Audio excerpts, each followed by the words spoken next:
நான் வந்துட்டேன். இன்றைக்கி சுகா அண்ட் ஆரமோட second love it's okay FF 1 ஷார்ட்டாக போடணும்னு ட்ரை பண்ணி அது 2 ஷார்ட்டாக ஆகிடுச்சு. ஸோ போன பாட்டு நம்ம எதோட ஸ்டாப் பண்ணியிருந்தோன்னா, நீங்கள் சுகாவுக்கு கல்யாணம் ஆகிடுச்சின்னு தெரிஞ்சு ரொம்ப ஹார்ட் பிரேக்குள்ளே போயிடுறீங்க.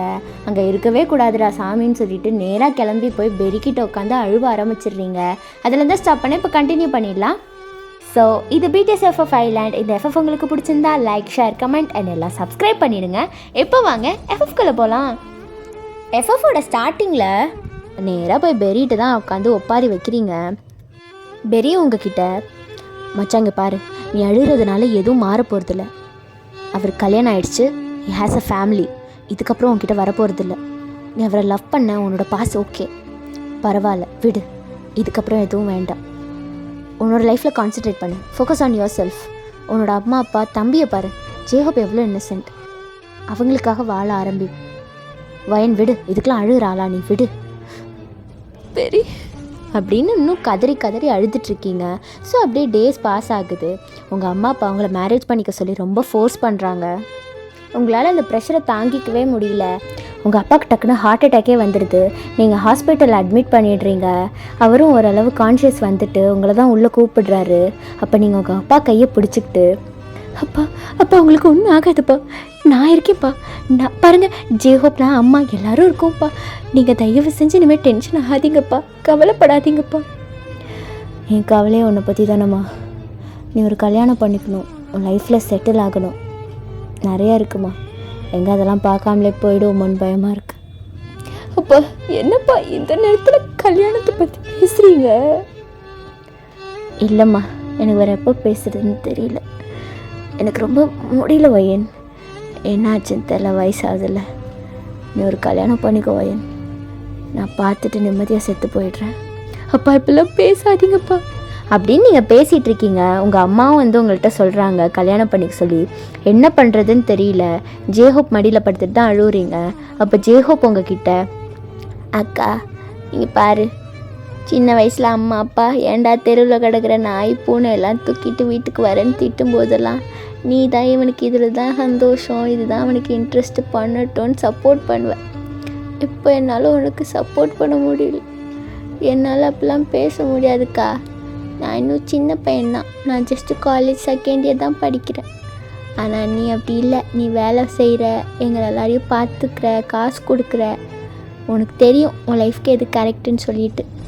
ஆனால் அம்மா அப்பாவை மட்டும் அழ வைக்காதக்கா, பாவும்க்கா அப்படின்ற மாதிரி சொல்கிறான். நீங்கள் இன்னும் கதறி கதறி அழுவுறீங்க. சரி ஓகேன்னு சொல்லிவிட்டு உங்கள் அப்பாக்காக நீங்கள் வெட்டிங் பண்ணிக்கிறதுக்கு ஒத்துக்கிறீங்க. ஸோ ஃபைனலி உங்களுக்கு வெட்டிங்கும் ஆகுது. உங்கள் ஹஸ்பண்ட் வேறு யாரும் இல்லை, ஆரம் தான். நம்ஜுன்னு உங்கள் அப்பாவோட பிஸ்னஸ் பார்ட்னரோட பையன். இப்போ கல்யாணம் ஆன ஃபர்ஸ்ட் டே நீங்கள் அவர் கூட ஸ்பெண்ட் பண்ணுறீங்க. ஆரம் வந்து உங்ககிட்ட பேச ட்ரை பண்ணுறாங்க. நீங்கள் பட் மூஞ்சி கொடுக்கவே இல்லை. நீங்கள் பாட்டுக்கு நவுந்து போகிறீங்க.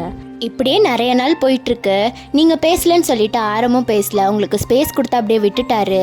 இப்போ ஒரு நாள் திடீர்னு நல்ல மழை பெஞ்சிட்ருக்கு வெளியே. நீங்கள் உங்கள் ஆஃபீஸில் இருக்கீங்க. எப்படா வீட்டுக்கு போகிறதுன்னு தவிச்சிட்ருக்கீங்க. கேபும் புக் ஆகலை, என்னடா பண்ணுறதுன்னு இருக்கீங்க. நீங்கள் மட்டும்தான் ஆஃபீஸ்லேயே இருக்கீங்க. செம பயமாக இருக்குது. சிச்சுவேஷனுக்கு ஏற்ற மாதிரி கரண்ட் வேறு கட் ஆகிடுது. அச்சுச்சோன்னு ஃப்ளாஷ் லைட் ஆன் பண்ணிவிட்டு ஆஃபீஸ் வாசல்லே உட்காந்துருக்கீங்க. அப்போ உங்கள் முன்னாடி ஒரு கார் வந்து நிற்கிது. இதில் லிஃப்ட் கேட்டு போயிடலான்ற மாதிரி நின்றுட்டுருக்கீங்க. ஆரம் தான் உங்களை பிக்கப் பண்ணுறதுக்கு வந்திருக்காரு. நீங்கள் அவரை பார்த்துட்டு ஷாக் ஆகிடுறீங்க. வாங்க அப்படின்ற மாதிரி கூப்பிடுறாரு. நீங்களும் தயங்கிக்கிட்டே போய் உட்காடுறீங்க. உட்கார்ந்த உடனே உங்களுக்கு துடைக்கிறதுக்கு டவல்லாம் கொடுக்குறாரு. உங்களுக்கு சாப்பிட்றதுக்கு ஸ்நாக்ஸ்லாம் வாங்கி வச்சுருக்காரு. உங்களுக்கு என்ன சொல்கிறதுனே தெரியல, அமைதியாக உட்காந்துட்டு இருக்கீங்க. அப்போ தான் ஃபர்ஸ்ட் உங்ககிட்ட ஆரம் பேசுகிறாரு. வயன், என்னை உனக்கு பிடிக்காதுன்னு எனக்கு தெரியும். ஃபோர்ஸ் பண்ணி தான் உன்னை கல்யாணம் பண்ணி வச்சாங்க. இருந்தாலும் நான் அப்படி ஒன்றெல்லாம் பார்க்க மாட்டேன். நம்ம 2 பேரும் நல்ல ஃப்ரெண்டாக இருக்கலாம். உனக்கு எப்போ என்கிட்ட பேசணும்னு தோணுதோ நீ பேசு. நீ என்ன சொன்னாலும் என்ன ஹெல்ப் கேட்டாலும் உனக்காக எப்போதுமே நான் இருப்பேன். உனக்கு ஹெல்ப் வேணும்னா உடனே என்கிட்ட சொல்லு, நான் செய்கிறேன். சரியா? என்ன ஒரு ஃப்ரெண்டாக நினச்சிக்கோ போதும், வேறு எதுவும் வேண்டாம். நீ தயவு செஞ்சு பழைய மாதிரி இருவேன் அப்படின்னு சொல்கிறாரு. நீங்கள் உடனே அவரை பார்க்குறீங்க. பழைய மாதிரினா என்ன உங்களுக்கு தெரியுமா? தெரியும். முதல்ல சீட் பெல்ட் போடு, போகலாம் அப்படின்னு சொல்கிறாங்க. ஸோ நீங்களும் சீட் பெல்ட் போட்டுட்டு தலையை தொடச்சிட்டு உட்காந்துட்ருக்கீங்க. அப்போ உங்களுக்கு குடிக்கிறதுக்கு ஜூஸ் கொடுக்குறாங்க. நம்ஜூன், இது ரொம்ப கோல்டாக இருக்குது. கோல்டாக இருக்காது, இது ஹாட் காஃபி தான், குடி. ஓ தேங்க்யூ அப்படின்னு சொல்லிட்டு அதை எடுத்து குடிக்கிறீங்க. இப்போ தான் உங்களுக்கு நிம்மதியாக இருக்குது. ஃபஸ்ட் டைம் நீங்கள் நம்ஜூன் கிட்ட பேசியிருப்பீங்க. சரி ஓகே, ஃப்ரெண்டாக இருக்கலான்ற மாதிரி தான் உங்களுக்கும் தோணுது. அப்போ நீங்கள் நம்ஜூன் கிட்ட, நம்ஜூன் என்ன உங்களுக்கு தெரியுமா? ஆனால் நான் உங்களை பார்த்ததே இல்லையே. உனக்கு என்ன தெரியாது, ஆனால் எனக்கு ஒன்று தெரியும். நீ கூட உங்கள் அப்பா கூட ஒரு நாள் பிஸ்னஸ் மீட்டிங்க்கு வந்தல? ஆமாம், ஒயிட் கலர் ஹுட்டி போட்டுக்கிட்டு போனி டெயில் போட்டுக்கிட்டு குட்டி பொண்ணாக இருந்தேன். ஐ திங்க் அப்போ நீ 12th படிச்சுட்டு இருந்தேன்னு நினைக்கிறேன். ஆமாம், அப்பா கூட ஒரு நாள் வந்தேன். அப்போ நானும் அப்பா கூட வந்தேன். நான் வெயிட்டிங் ஹாலில் கேம் விளாண்டுட்டு இருந்தேன். உன்னையும் அங்கிள் கூட்டிகிட்டு வந்து அங்கே தான் உட்கார வச்சாங்க. அப்போ தான் உன்னை நான் ஃபர்ஸ்ட் டைம் பார்த்தேன். உங்ககிட்ட ஃபோனும் இல்லை. எனக்கு ஃபோன் வச்சுருந்தே போர் அடிச்சுது. நான் வரலன்னு எவ்வளோ சொல்லியும் அப்பா கேட்காம கூட்டிகிட்டு போயிட்டார். எனக்கெலாம் ஒரு 2 நிமிஷம் சும்மா உட்காந்துருந்தாலே பைத்தியம் பிடிக்கிற மாதிரி இருக்கும். உங்ககிட்ட ஃபோன் இல்லை, ஆனால் நீ அமைதியாக உட்காந்துட்டு இருந்த. 2 மணி நேரம் மீட்டிங் முடியாக இருந்தது. வெளியே விண்டோவை பார்த்துக்கிட்டே மழையை ரசிச்சுட்டே அந்த ஹோட்டல் ஃபுல்லாக எக்ஸ்ப்ளோர் பண்ணிவிட்டு ஒரு மாதிரி அமைதியாக நல்லா இருந்தது ஒன்று பார்க்குறதுக்கே. அப்போ தான் உங்ககிட்ட எந்த ஒரு சிச்சுவேஷன்லையும் அடாப்ட் பண்ண கற்றுக்கிட்டேன். அதுக்கு உங்ககிட்ட தேங்க்ஸ் தான் சொல்லணும். அதனால தான் என்னை இவ்வளோ பெரிய இடத்துக்கு பாஸ் ஆக்கியிருக்காரு எங்கள் அப்பா. ஓ ஆமாம், அன்னைக்கு என் கூட ஒரு பையன் சோஃபாவில் உட்காந்துருந்தாங்க. அது நீங்களா? நான் தான். நீ என்னை பார்த்துருக்க மாட்டேன். அன்னையிலேருந்தே எனக்கு ஒன்று தெரியும். அப்பப்போ உன்னை பார்க்கணுன்னு சொல்லிவிட்டு உங்கள் வீட்டுக்கு ஏதாவது கொடுக்கணும், அப்பா அது சொன்னார் இது சொன்னார்னு வருவேன். ஆனால் நீ இருக்க மாட்டேன். ஒரே ஒரு நாள் மட்டும் உன்னை பார்த்தேன். ஆனால் ஒரு பையன் கூட பார்த்தேன். சைக்கிள் ஓட்டிகிட்டு வந்தான், நீ பின்னாடி உட்காந்துருந்த. சரி, உனக்கு பாய் ஃப்ரெண்ட் இருக்கான் போல் இருக்குன்னு சொல்லிட்டு எனக்கு ஒரு மாதிரி ஆயிடுச்சு. பட் நான் அப்போ லவ்வெல்லாம் பண்ணல. உன் மேலே இன்ட்ரெஸ்ட் இருந்துச்சு, அதனால் வந்தேன். ஆனால் எப்போ நான் உன்னை அந்த பையனோட பார்த்தனோ அப்போது எனக்கு ஒரு மாதிரி ஃபீல் ஆச்சு. அப்போ தான் எனக்கு தெரியும் நான் உன்னை லவ் பண்ணுறேன்னு. சரி, உன்கிட்ட சொல்லலான்னு பார்த்தா அந்த பையன் உன் பாய் ஃப்ரெண்டாக இருக்க போகிறான்ற பயம். அதனால உன்கிட்ட சொல்லவே இல்லை. நானும் அப்புறம் ஒர்க் ஸ்டடீஸ்னு இருந்துட்டேன். அப்போ தான் நான் யூகேயில் திரும்பியும் பார்த்தேன். அப்போது போர்டிங் பாஸ்க்கு வெயிட் பண்ணிகிட்டு இருந்தோம். உனக்கு பின்னாடி தான் நான் நின்னேன். திடீர்னு அழுத, ஏன்னு தெரியல, எனக்கு ஒரு மாதிரி ஆயிடுச்சு. அப்பயே என்னாச்சு வைன்னு கேட்கணும்னு நினச்சேன். பட் எனக்கு தெரியல, ஏதோ தடுத்துருச்சுன்னு கேட்கல. அதுக்கப்புறம் தான் ஊருக்கு வந்து அப்பா கிட்ட கேட்டேன். இந்த மாதிரி கல்யாணம் பண்ணிக்க மாட்டாப்பா அப்படி இப்படின்னு சொல்லிட்டு இருந்தாங்க. அப்பாவுக்கு வேறு ஹார்ட் ரொம்ப வீக்னு எனக்கு அப்போவே தெரியும் வயன். உங்கள் அப்பாவும் எங்கள் அப்பாவும் ஆல்ரெடி பேசி வச்சிட்டாங்க வயன், நீ 12th படிக்கும்போதே உன்னை எனக்கு கல்யாணம் பண்ணி வைக்கணும்னு சொல்லிட்டு. அப்பாவுக்கு வேறு ஹார்ட் கொஞ்சம் வீக்குன்னு சொல்லிட்டு எங்கள் எல்லாருக்குமே நல்லா தெரியும். ஆனால் உனக்கு தான் தெரிய லேட் ஆகிடுச்சு. நீ கல்யாணத்துக்கு ஒத்துக்கவே இல்லை. நாங்கள் எல்லாம் வெயிட் பண்ணோம். எனக்கு கூட நிறைய ரிச்சான பொண்ணுங்களாம் பார்த்தாங்க அப்பா. எனக்கு யாரையுமே பிடிக்கல, ஏன்னு தெரில. ஒன்றை தவிர வேறு யாருமே எனக்கு லைஃப் பார்ட்னராக ஏற்றுக்கணும்னு தோணலை. ஆனால் ஒரு நாள் நீ ஒத்துக்கிட்ட, கல்யாணத்துக்கு ஓகே சொன்னேன்னு சொல்லி எனக்கு சொன்னாங்க. நானும் ஆசாசியாக உன்னை கல்யாணம் பண்ணிட்டேன். ஆனால் கல்யாணம் ஆனதுக்கப்புறம் தான் தெரியுது என்ன சுத்தமாக உனக்கு பிடிக்காதுன்னு. சரி ஓகே, எப்படியாவது இவளை இம்ப்ரெஸ் பண்ணிடலான்னு ட்ரை பண்ணி என்னென்னமோ பண்ணேன். ஆனால் எல்லாமே ஃபெயிலியராக தான் போச்சு. இப்போ கூட ஒன்றும் இல்லை வயன், உனக்கு பிடிக்காத ஒரு லைஃப் வேண்டாம். டிவோர்ஸ் பண்ணிக்கிறதுனாலும் எனக்கு ஓகே தான். எனக்கு பழகி போச்சு. எனக்கு அம்மா கிடையாது, அப்பா கூடயே வளர்ந்தேன். இதுக்கப்புறமும் அப்படியே இருந்துக்கிறேன், எனக்கு பிரச்சனை இல்லை. பட் நான் இதை உங்ககிட்ட சொல்லாமலே போயிடக்கூடாது. ஐ ஐ ஐ லவ் யூ வயன். சொல்லிட்டேன், அடிச்சிடாது என்ன. நம்ஜு, எனக்கு இதெல்லாம் தெரியாது. நீங்கள் என்ன லவ் பண்ணீங்களா? ஆமாம். சாரி, எனக்கு எதுவுமே தெரியாது. எனக்கு முன்னாடியே தெரிஞ்சிருந்தா நான் உங்ககிட்ட பேசியிருப்பேன். I'm sorry நம்ஜு. இந்த அளவுக்கு உங்களை கஷ்டப்படுத்தினதுக்கு சாரி. எனக்கு என்ன பண்ணுறதுன்னு தெரியல நம்ஜு. அழாத வைன் ப்ளீஸ். இங்கே பாரு, அழாத அப்படின்னு சொல்லி உங்களை பார்க்குறான்.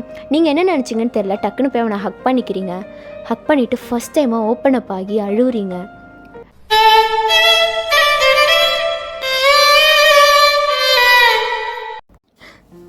நம்ஜூன், ஃபஸ்ட் டைமாக உங்ககிட்ட தான் சொல்கிறேன்.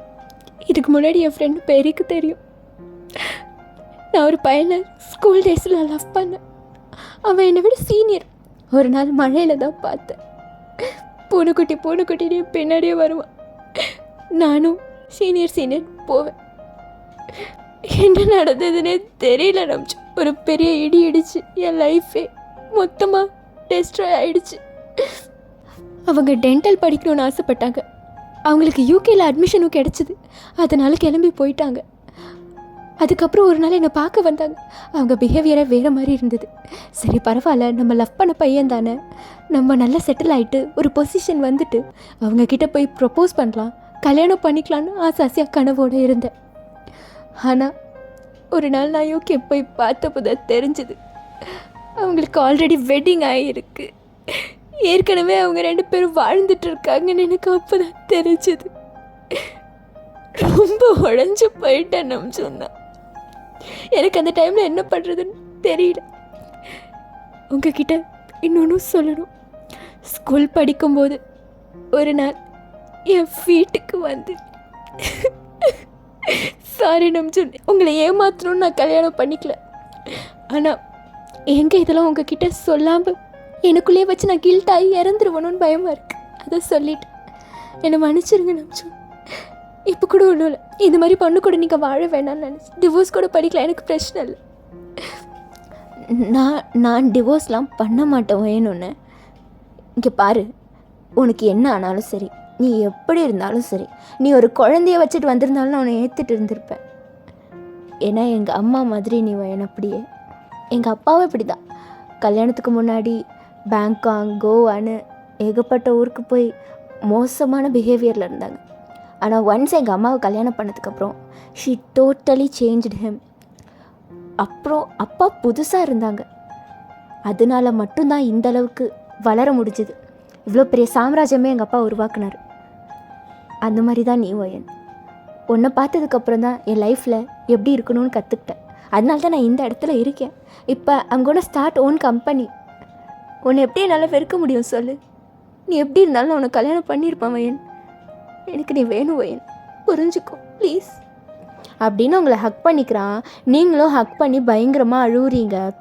நீங்கள் ஒருத்தர் நல்லா புரிஞ்சுக்கிறீங்க. அப்படியே வீட்டுக்கு போகிறீங்க. வீட்டுக்கு போன உடனே நம்ஜுன் உங்களை தூக்கிட்டு பெட்ரூம் போகிறாங்க. இதுக்கப்புறம் என்ன நடக்குன்னு உங்களுக்கே தெரியும். நகரும் நெருப்பாய் கொழுந்து விட்டிருந்தேன், அணைந்த பின்பும் மணலின் மேலிருந்தேன், காலை பணியாக என்னை வாரிக்கொண்டாய். ஸோ உங்கள் லைஃப்பை ரொம்ப ஹாப்பியாக ஸ்டார்ட் பண்ணுறீங்க. ரொம்ப பாசமாக கேரிங்காக பார்த்துக்குறாங்க நம்ஜுன் உங்களை. இந்த மாதிரி ஒரு லைஃப் நமக்கு முன்னாடியே கிடச்சிருக்கணும், லேட்டாக கல்யாணம் பண்ணிட்டோன்னு கூட சில டைம் ஃபீல் பண்ணுறீங்க. இப்படி தான் ஒரு நாள் நம்ஜுனும் நீங்களும் குக் பண்ணிகிட்டு இருக்கும்போது உங்கள் வீட்டு காலிங் பெல்லை யாரோ தட்டுறாங்க. யாருன்னு போய் பார்த்தா சுகாவும் நான்சி வந்திருக்காங்க. நீங்கள் பார்த்துட்டு பயங்கரமாக ஷாக் ஆகிடுறீங்க. ஆனால் அவங்களால போன்னு சொல்ல முடியல. ஸோ உள்ளே வெல்கம் பண்ணி உட்கார வச்சு பேசுகிறீங்க. நம்ஜுனும் நார்மலாக பேசுகிறாங்க, எல்லாம் தெரிஞ்சும் கூட. அப்போ சுகா உங்ககிட்ட, வயன் உன்கிட்ட கொஞ்சம் தனியாக பேசணும், வரியா? அதனால் என்ன சுகா, கூட்டிகிட்டு போங்க அப்படின்னு நம்ஜுன் சொல்கிறாரு. ஸோ நீங்கள் நம்ஜுன் அப்படியே பார்க்குறீங்க. அவர் போன்ற மாதிரி கண் காட்டுறாரு. ஸோ நீங்களும் சுகா கூட மாடிக்கு போய் பேச ஆரம்பிக்கிறீங்க. வயன், நான் இங்கேருந்து படிக்கிறதுக்காக யூகே போனேன்ல, அங்கே போயிட்டு ஒரு 6 months நல்லா தான் படித்தேன். ஆனால் அதுக்கப்புறம் என்னன்னு தெரியல, ஸ்கூல்லேருந்து எனக்கு காசு ஸ்பான்சர் பண்ணுறது நிறுத்திட்டாங்க. நானும் ஏன்னு நிறைய டைம் கால் பண்ணி கேட்டேன். ஆனால் அவங்க எதுவுமே ரெஸ்பாண்ட் பண்ணல. கேட்டால் ஃபண்ட் இல்லைன்னு சொல்லிட்டாங்க. என்னை இங்கே ட்ரபிளில் விட்டுட்டு அவங்க பாட்டுக்கு போயிட்டாங்க வயன். எனக்கு என்ன பண்ணுறதுன்னு தெரியல. பசி, படிக்கிறதுக்கும் காசு இல்லை, சாப்பிட்றதுக்கும் காசு இல்லை, இருக்கிறதுக்கு இடம் இல்லை. ரோட்டுக்கு வந்தேன். என்ன பண்ணுறதுனே தெரியாமல் கிடைக்கிற வேலை எல்லாத்தையும் செஞ்சேன். புது ஊர் வேறு வயன், அடாப்ட் பண்ணிக்கிறதுக்கு தெரியல எனக்கு. அப்படி தான் ஒரு நாள் வேலை செஞ்சுட்டு வீட்டுக்கு போயிட்டுருக்கும்போது ஒரு பொண்ணுக்கு ஆக்சிடெண்ட் ஆகிடுச்சு. நிறைய பிளட் லாஸ் ஆகிடுச்சு. நானும் அவளை தூக்கிட்டு போய் ஹாஸ்பிட்டலில் அட்மிட் பண்ணேன். அந்த பொண்ணுக்கு ரேர் பிளட் குரூப்புன்னு சொன்னாங்க. நான் தான் பிளட் கொடுத்தேன். அது வேறு யாரும் இல்லை வயன், நான்சி தான். அவளுக்கு ரொம்ப அடிபட்டிருந்தது. அப்போ தான் அவங்க அப்பா பார்க்க வந்தார். அவர் வந்து என்கிட்ட பேசின கொஞ்ச நேரத்தில் தெரிஞ்சது அவர் எப்படிப்பட்ட ஆளுன்னு. கொஞ்சம் கூட குடும்பத்து மேலே அக்கறையே இல்லாதவர். அப்போது வந்துட்டு ஒன்றும் அவளை இல்லை, சாவலைன்னு அவள் ஃபார்மாலிட்டிஸ் எல்லாம் பாருங்கள், காசு கொடுத்துருங்கன்ற மாதிரி சொல்லிட்டு போயிட்டாரு. அந்த பொண்ணை பார்க்க கூட இல்லை. ஒரு 2 நாள் கழித்து அந்த பொண்ணு கண்ணு முழிச்சா, அழுதுட்டு இருந்தா. ஏன்னு போய் கேட்டா, எனக்கு வாழவே பிடிக்கல, நான் அப்படியே போயிருக்கணும், எதுக்காக நான் இருக்கணும்னு அழுதா. அப்போ தான் அவள் கதையை ஃபுல்லாக கேட்டேன். அவங்க அம்மா இல்லை வயன் அவளுக்கு. என்னோட அம்மா மாதிரி அவங்க அம்மாவை சூசைட் பண்ணி இறந்து போயிட்டாங்களாம். இவளையும் இவங்க அப்பா கொலை பண்ண ட்ரை பண்ணுறாரு. கொலை பண்ணிவிட்டு சொத்தெல்லாம் வச்சுக்கிறேன், இன்னொரு கல்யாணம் பண்ணிக்கிட்டு இருக்கணும்னு நினைக்கிறாரு போல். அந்த பொண்ணு ரொம்ப அழுதா. எனக்கு என்ன பண்ணுறதுன்னு தெரியல வயன். அப்போ தான் நான் அவளுக்கு ஃப்ரெண்டானேன். நான் இருக்கேன், கவலைப்படாத, நீ உனக்கு பிடிச்சது பண்ணுன்னு மோட்டிவேட் பண்ணேன். அதுக்கப்புறம் தான் அந்த பொண்ணு என்கிட்ட நல்லா பேச ஆரம்பிச்சது. என்கிட்ட க்ளோஸாக இருக்கிறது அவங்க அப்பாவுக்கு பிடிக்கல, அதனால் என்னை கொலை பண்ண கூட ட்ரை பண்ணார். ஆனால் நான் அதை எப்படியோ சுதாரிச்சுட்டு தப்பிச்சிட்டேன். அப்போ தான் ஒரு நாள் அவளையும் கொலை பண்ண ட்ரை பண்ணார். பெட்ரோல் ஊற்றி எரிக்க பார்த்தார் வயன். எங்கள் அம்மாவுக்கு இது நடக்கும்போது நான் ரொம்ப சின்ன பையன், எனக்கு தெரியாது. ஆனால் இப்போது என் கண்ணு முன்னாடி ஒரு பொண்ணு அதே மாதிரி சாகக்கூடாதுல்ல வயன். அதனால நான் போய் அவளை காப்பாற்றினேன். அவங்க அப்பாவை அடித்து போட்டு அவங்க அப்பாவை போலீஸில் சொல்லி ஜெயிலில் தள்ளிட்டேன். பாவம் அனாதையாக நின்னா வயன் நான்சி. எனக்கு என்ன பண்ணுறதுனே தெரியல. அப்போ தான் என்கிட்ட சொன்னான், நீ என் கூடவே இருப்பியா, என் லைஃப் பார்ட்னரா அப்படின்னு. ஆனால் என் மனசு ஃபுல்லாக அப்போ நீ தான் இருந்த வயன், புரிஞ்சுக்கோ. அது வரைக்குமே உன்னை கல்யாணம் பண்ணிக்கணும், உன்கிட்ட வந்து பேசணும், உங்கள் அம்மா அப்பா கிட்டே பேசி உன்னை எப்படியாவது கல்யாணம் பண்ணிக்கணும்னு தான் நினச்சேன். ஆனால் நான்சியோட நிலைமையை பார்த்ததுக்கப்புறம் எனக்கு அவளை விட்டு வரத்துக்கு மனசே வரல வயன்.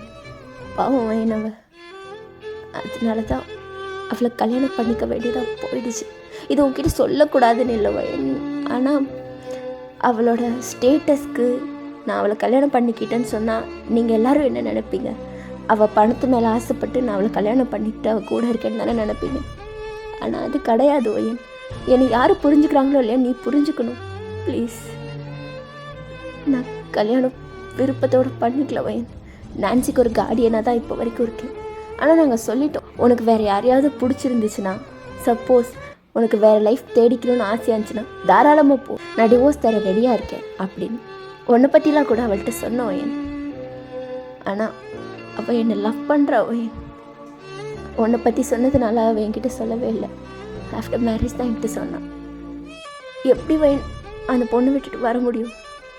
அதனால தான் அவள் கூட இருந்துட்டு உங்ககிட்ட சொல்லக்கூடாதுன்னு என்னை மன்னிச்சிருவேன் அப்படின்னு உங்கள் காலில் வந்து விழுறான். உங்களுக்கு என்ன சொல்கிறதுனே தெரில, அப்படியே கண் கலங்கி போய் நின்றுட்டுருக்கீங்க. கொஞ்சம் நேரத்துலேயே ஆரம்பம் மேலே வந்துடுறான். வந்துட்டு நீங்கள் அழுதுட்டுருக்கதை பார்த்துட்டு, என்னாச்சு வயன்? இல்லை ஒன்றும் இல்லை, யோங்கி பேசிகிட்டு இருந்தார், அதுதான். அவர் என்னோடய ஃப்ரெண்ட் இல்லை, ஸ்கூல் டேஸ்லாம் பேசிகிட்டு இருந்தோம், அதான் கொஞ்சம் கண் கலங்கிடுச்சு. ஒன்றும் இல்லை நம்ஜுன், நீங்கள் போங்க, நாங்கள் வந்துடுறோம். ஓகே யோங்கி சாப்பிட்டுட்டு தான் போகணும், ரெடி பண்ணி வச்சுருக்கேன். நான்சி வேறு உங்களை கூப்பிட்றாங்க, வாங்க. ஓகே நம்ஜுன். அப்படின்ட்டு அவன் போயிடுறான். இப்போ நீங்கள் அவன்கிட்ட ஃபஸ்ட் டைம் பேசுகிறீங்க. ஆக்சுவலி நான் தான் உங்களுக்கு தேங்க்ஸ் சொல்லணும் யோங்கி. நீங்கள் என்னை விட்டுட்டு போகாமல் இருந்திருந்தா நம்ஜுன் மாதிரி ஒரு நல்ல ஹஸ்பண்ட் எனக்கு கிடச்சிருக்க மாட்டாங்க. பிகாஸ் நம்ஜுன் என்னை லவ் பண்ணுறது எனக்கு இப்போ தான் தெரியும். அவர் என்னை எவ்வளோ லவ் பண்ணுறாரு கொஞ்ச நாள் முன்னாடி தான் சொன்னார். நீங்கள் போனதுனால தான் எனக்கு நம்ஜுன் கிடச்சாரு. அதுக்கு அவங்களுக்கு தான் தேங்க்ஸ் சொல்கிறேன். அதுக்காக நான் உங்களை ப்ளேம் பண்ணேன். நானும் உங்களை லவ் பண்ணேன். கிட்டத்தட்ட 4 years உங்களுக்காக வெயிட் பண்ணேன். பட் நீங்கள் ஒரு வார்த்தை என்கிட்ட சொல்லியிருந்தீங்கன்னா நான் என்னென்னு நெக்ஸ்ட் ஸ்டெப் எடுத்திருப்பேன் என் லைஃப்பில். ஆனால் பரவாயில்ல யோகி, உங்களோட சிச்சுவேஷன் எனக்கு புரியுது. It's okay, no problem. நம்ம எப்போதும் போல் நல்ல ஃப்ரெண்ட்ஸாகவே இருக்கலாம். ஸ்கூல் டேஸில் என்னமோ ஃபுட்பால் விளையாண்டதுனால எனக்கு உங்கள் மேலே லவ் வந்துச்சு, அவ்வளோதான். சாமிங்காக ஒரு பர்சன் பக்கத்தில் இருந்தால் நல்லதுன்னு நினச்சேன். ஆனால் இப்போ சொல்கிறேன், நான்சி தான் உங்களுக்கு கரெக்டான பார்ட்னர். நீங்கள் அவள் கூட தான் உங்கள் லைஃப்பை வாழணும். நான்சிக்கு உங்களை மாதிரி ஒரு ஹஸ்பண்ட் தேவை யோகி. ஸோ எதுவும் வரி பண்ணிக்காதீங்க, உங்கள் லைஃப்பை நல்லபடியாக ஸ்டார்ட் பண்ணுங்கள். வயன், நீ பேசுகிறியா பூனைக்குட்டி? நான் தான் பேசுகிறேன் சுகா. எனக்கு ரொம்ப சந்தோஷமாக இருக்குது. உங்ககிட்ட எப்படி சொல்கிறதுன்னு நினச்சிட்டு இருந்தேன். ரொம்ப தேங்க்ஸ், என்னை புரிஞ்சுக்கிட்டதுக்கு ரொம்ப ரொம்ப ரொம்ப தேங்க்ஸ். எதுக்கு நீங்கள் அழுகிறீங்க? அப்படின்னு சொல்லிட்டு அவன்கிட்ட போகிறீங்க. ஸோ அப்படியே கொஞ்சம் நேரம் ஆகுது. நீங்கள் கீழே போயிட்டு அப்படியே எல்லோரும் ஃபேமிலியாக உட்காந்து டின்னர் சாப்பிட்றீங்க. அந்த நாளும் அப்படியே நல்லபடியாக முடியுது. உங்களுக்கும் யூங்கிக்கும் உள்ள மிஸ் அண்டர்ஸ்டாண்டிங் அப்படியே உடையுது. நீங்களாம் ஒரு நல்ல ஃபேமிலி ஃப்ரெண்ட் ஆயிடுறீங்க. கொஞ்ச நாள் போனோடனே நீங்கள் ப்ரெக்னென்ட் ஆகிடுறீங்க. அந்த விஷயத்தை ரொம்ப ஹாப்பியாக நம்ஜூன் கிட்ட சொல்கிறீங்க. நம்ஜூன் அவ்வளோதான், அதுக்கு மேலே குதிச்சிட்ருக்காரு. இந்த சைட் நான்சி அண்ட் யூங்கிக்கு 3 months பேபி இருக்குது. நீங்கள் எல்லோரும் ஃபேமிலியாக உங்கள் லைஃப்பை ரொம்ப ஹாப்பியாக லீட் பண்ணுறீங்க. And the end. ஸோ இந்த எஃப்எஃப்லலாம் வந்து 18+ கண்டென்ட் அவ்வளோவா இருக்காது. எல்லாத்துலேயும் நான் ஸ்கிப் பண்ணி போயிருப்பேன். Because this is only for soft stands. அதனால் ஹார்ட் ஸ்டாண்ட்ஸ் எல்லாம் கோச்சிக்காதீங்க. ஹார்ட் ஸ்டாண்ட்ஸ்க்கும் நல்ல வீடியோஸ் மேக் பண்ண ட்ரை பண்ணுறேன். பட் இதெல்லாம் வந்து ஒரு பியூரான இமேஜினரி லவ் ஃபீல் கொடுக்கணுன்னு தான் இந்த மாதிரி எஃப்எஃப்லாம் போயிட்டுருக்கு. So stay tuned armies. And next எஃப்எஃப்ல உங்களை மீட் பண்ணுறேன். அது வரைக்கும் tata bye bye from BTS FF island. வரட்டா. குறுமுகில்களை சிறுமுகைகளில் யார் தூவினார்? மழை கொண்டு கவிதை தீட்டினார். இளம் பிறையின இதழிடையினில் யார் சூட்டினார்? சிரித்திடும் சிலையை காட்டினார்.